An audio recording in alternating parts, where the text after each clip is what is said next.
Then you have another one, and this one is a writer Got to get the other note card. People magazine, who I actually thought was... Why? Why, if you're an attorney, you would never let your client just be like, let me read a list. Let me read all the people that have accused me of sexual assault real quick. I had this thought the other day when I was very elevated. We shouldn't rule out the idea that he's trying to lose. Like, he's grifting. I don't think he really wants to be president. He's low energy. We may not want to rule that out. Like, he's like, it's almost like he's up here like, God, how can I get rid of these fucking voters? How can I get rid of this support? I don't want to win.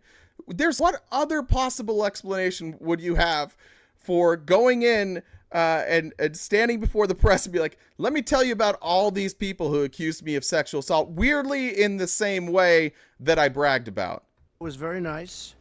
She came to Mar-a-Lago, and she wrote the most beautiful story you've ever seen. It was a love story about Melania and myself, a love story in People magazine.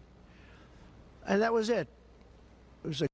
Spoiler, I've read it. I don't know if it's a love story. It was about Donald Trump being rich and marrying a model. Cover, I think. But it was a beautiful story. Everybody would love to have that marriage. She said... Except for Melania.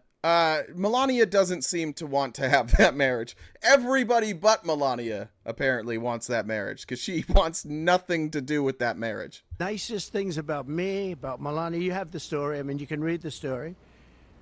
And her name... Lost the card. ...was... whoever. Let's see. Her name... He's going through a list of names.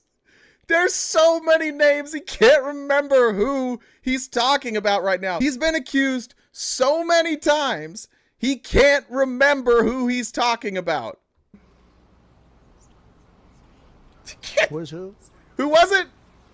Swornoff, yeah. I don't have it. Whatever her name was. I don't know the lady, so perhaps it's much better that way, but I really don't know the... You don't know the lady that you just said came to Mar-a-Lago, interviewed you, and wrote a fucking article? Excuse me, what? Let's hear that again, Donald. What did you say about her? Much better that way, but I really don't know the lady. So... You just explained who she was 13 seconds ago. You just told us that you knew her. She was nice. She came to your house. She wrote a story about you. Yeah, maybe he's going for the insanity plea. That's a great point, Big Mac. Maybe that's the plan. I've never even heard of this woman who was in my house interviewing me, writing a story about me. Never even heard of her.